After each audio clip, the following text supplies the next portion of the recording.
Hello everyone, welcome back to my article page. Miss Will, the real Queen of Fertility 33. I'm here with some articles now.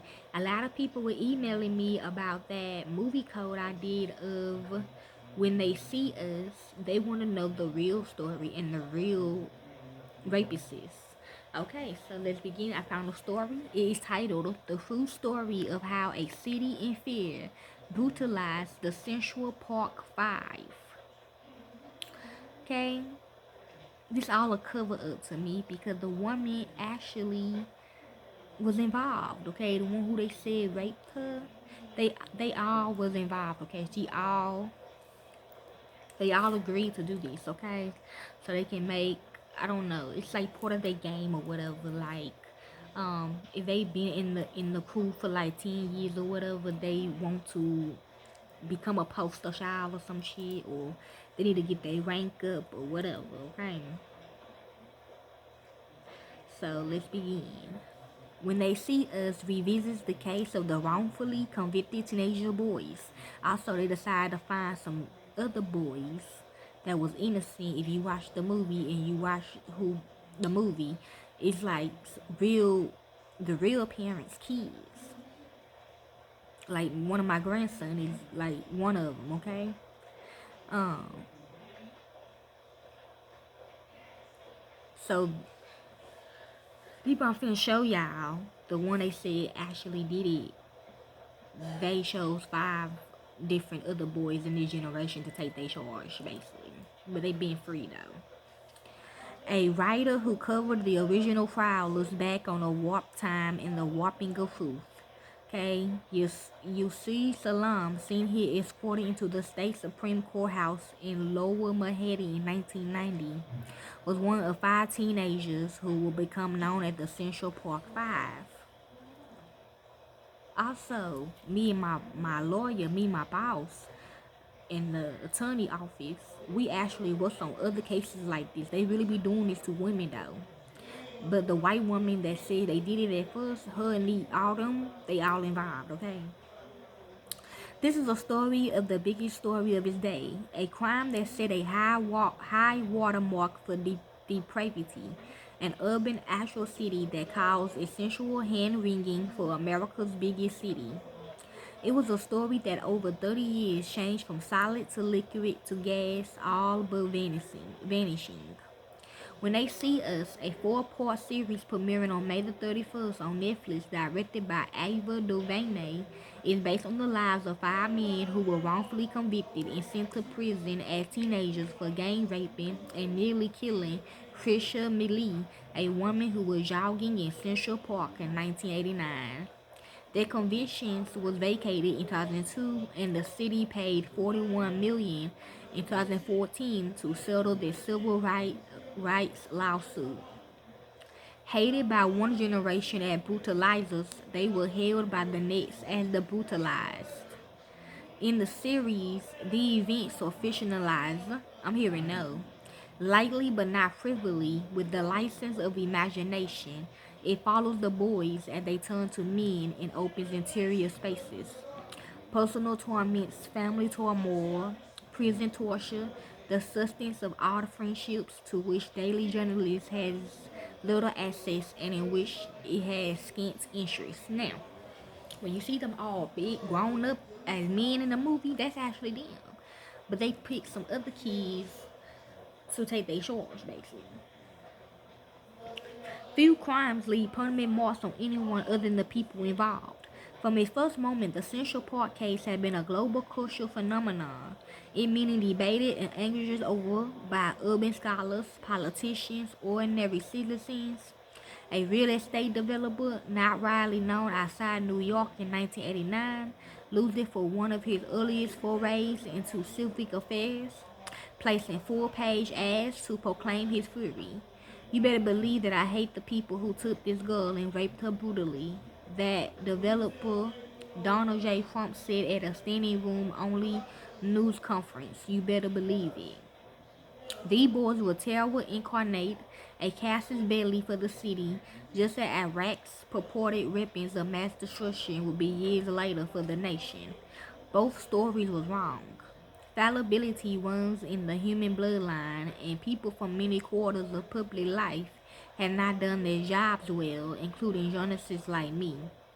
The attack had not been a gang rape, but almost certainly an assault carried out by a serial criminal acting on his own while the five boys were elsewhere in the park. An investigation by the Manhattan District Attorney's Office concluded in 2002. It is a profound distinction. Bungling by the authorities had left the real author of the crime against Miss Millie, a cruel, dangerous predator on the streets, for months as he carried out a binge of raping, maiming, and murdering across the Upper East Side of Manhattan. Yeah, one of the dudes that's in the Park Five, he will actually continue doing it though. See, they all was though, but me and my boss, we only call him. Miss Medley was the second woman he raped and beat in the park that week, locking up those boys for a gang rape that had not happened but that most of society believed in was the same as planting a bomb in their lives that never stopped exploding. That story is told without blinking in when they see us and will enlighten even people who have followed the events. I covered parts of the trial in 1990 for New York Newsday in which that I had been more skeptical and that I had shouted rather than mumbled the doubts I did express. The enormity of what went wrong was first revealed to a broad audience in a 2012 documentary, Central Park 5 by Ken Burns, David McMahon, and Sarah Burns. It also mapped the raw edges of the era and captured the textures of 1989 New York, a jolting sight the city has molted and remade itself many times since. The New York psyche, if there is such a thing, no longer drills in that age of relentless crime. Fear cannot so easily crowd out evidence. The rapid evolution of DNA technology has demonstrated time and again how the righteous pursuit of truth can become warped. And the works of filmmakers like Miss Devaney, Miss Burns, Mr. Burns, and Henry Louis Gates Jr. has shown that the racial tropes of our past were now abandoned in ancient boneyards, who were poured into the concrete that modern America was built on. True. It's more than anger, Mr. Trump has said. It's hatred, and I want society to hate them. For a long while, he got his wish. One spring day, 1989, the world awoke to news of a crime so soul-withering awful that it shocked even those who knew the New York City of that often grassy area. In the middle of the night, Miss Millie, 28, had been found near death in a wooded ravine off a road used by joggers in Central Park. She had been raped and her skull had been fractured into two places. Most of her blood had seeped into the mud from laceration in her head, which you finna look at. Weeks later, when Miss Millie was able to communicate, she had no memory of what happened. But the five boys, aged 14 through 16, had already similarly provided a narrative to detectives. Their names were Corey Wise, Lasir Salam, Raymond Santana, Anshwan McRae, and Kevin Richardson. They had been in the park with a makeshift group of 30 other younger people, some of them making trouble. Yeah, they picked the five they wanted, okay? Hassling a homeless man for his food, forcing bike riders to run a gauntlet, badly hurting a man at the resort while others watched. Okay, this is in court. This is Corey Rise in his videotape confession, which he will later recant. The real one, okay? Unlike the accurate accounts they gave to police of those events, their confession to the assault on the jogger was wrong about where, when, and how it happened. In the series, the police and prosecutors are portrayed as immediately aware of those discrepancies. That is false. Chaos does not get it due. Ms. Millie was not identified for nearly a day, and her movements not established until much later. I just told you in the beginning that they all involved, even her. Did I just say that? Okay. The tunnel vision that took over the investigators is rendered solely as a moral ambition. The reality of Erwin the Central Park case, as in most everything, is more interesting and nuanced than cartoon villainy. Still, it is a fact that in 1989 there was little interest in the weakness of the confessions. This story of pitiless teenagers taking turns with a woman Then carrying it in her skull was big enough, terrible enough to electrify a city grown numb to its own badness. In those years, the daily pulse of New York life included a murder on average every 5 hours every day, rapes nearly twice as often, and robberies just 5 or 6 minutes apart. Yet the attack in Central Park stood out because as Mayor Edward the first Koch said, the confessions by the five teens could have been a chapter of a clockwork orange come to life. After all, it had not been the act of a single deranged individual, but a social and premeditated crime by a group, the New York Post wrote. That was most staggering of all. How could apparently well-adjusted youngsters turn into so savage a wolf pack? The New York Times asked in the editorial. The question reverberates. The victim was right, the accused were black and brown. If the eldest of that wolf pack were tried, convicted, and hanged in Central Park by June 1st, and the 13 and 14-year-old were stripped, horse whipped, and sent to prison. The columnist Patrick Buchan said, wrote, the park might soon be safe again for women, note for note without mentioning of race. Mr. Buchan and others echoed the historic calls for the public punishment of dark-skinned men throughout to have defiled white women. Just 2 weeks after the attack, Mr. Trump published his ass headline, Bring Back the Death Penalty. The boys recanted the confessions and said they had been coerced through. This, their lawyers argued, made the statements inadmissible. Well, not really, because they agreed with it, but still. They did tell them what to say, though. Cool. Prosecutors replied that parents of 3 of them had been present as their sons admitted to the crime on videotape. How could that be coercive?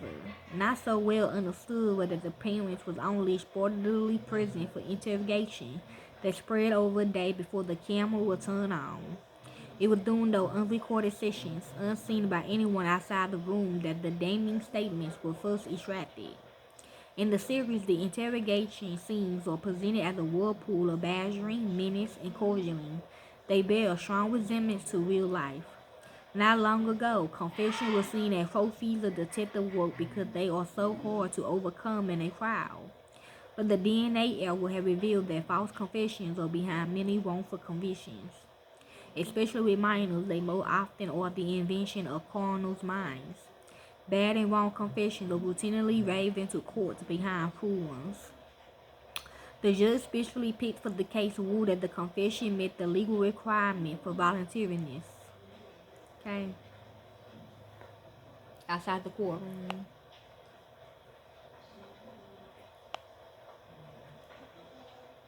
Hey, I don't care about that. During the trials, the courthouse was ringed with competing demonstrators. Some claimed that the rape story was a hoax. Others demanded castration. Al Sharpton called for a psychiatrist to examine the jogger's amnesia. We are not endorsing the damage to the girl, he said. If there was this damage, the Red Breedy Guardian Angels group chanted for the 5 boys to be tried as adults.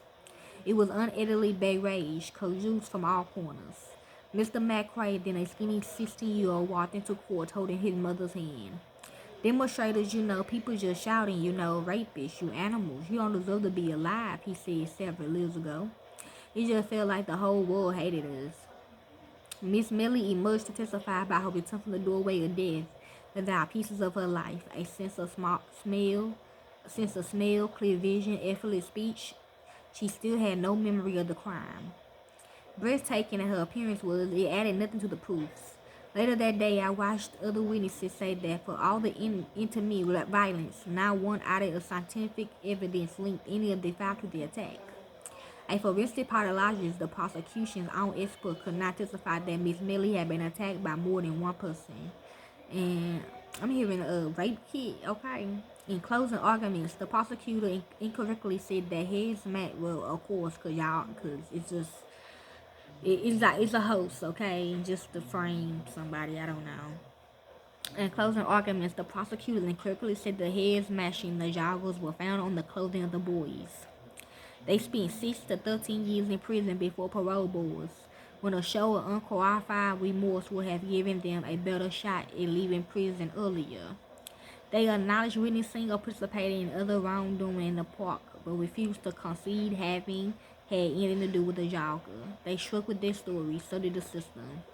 Years later, the head match claimed by the prosecutor was discredited through DNA testing. Here's somebody else. It reported an exhaustive revisiting of evidence that took place in 2002. With Matthew Ray's, a murderer and severe rapist serving 33 to life for other crimes, got word to the district attorney office that he and he alone had struck the jogger as she ran and dragged her off the road to rape and bludgeoning. He was the only DNA recovered. Okay. After months of investigation, Manhattan District Attorney Robert M. Magoo concluded that Ms. Reyes knew what he was talking about and that the five boys had not. Their confession was a mash of error. Mr. Magoo moved to vacate the verdicts his office had run. The original story discussed in Mysterious 58-page report written by two senior assistants, Nancy Ryan and Peter Casserole. It documented how Ms. Rapes hunted and hurt women on his own. Investigators found no connection between him and the five or the two other teens in the park that night. 2 days before the attack on Miss Millie, he had raped another woman in the park. In the 3 months after he raped 4 of them, murdering one, he always acted alone. His admission talking to about the 1989 park rapes came while he was serving time for the other crimes. In rebuttal, the police department commissioned a report to examine itself and muddy a new narrative. It edged away from any certainties about the involvement of the five in a sexual assault, the real ones, the innocent ones, okay? But maintained that they nevertheless showed somehow had a part in the attack. Before or after Mr. Ways enough to make them guilty of something and the police innocent of everything. In a recent roundtable discussion about their shifting roles in the culture, Mr. McRae reflected that until the Central Park 5 documentary released a decade later in 2012, the frame wasn't moving at all.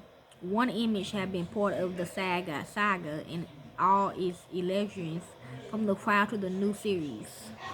The grass had been wet the night of the attack, so a record of the first moments of the assault was written in the damp ground. Crime scene photographs showed the trail where Miss Millie was dragged off the road. It was only about 18 inches wide, less than a newspaper spread open. In that crowd, there neither room for nor faces of 5 people, no matter how hard or long you look. That is the story of the Central Park 5. Enjoy.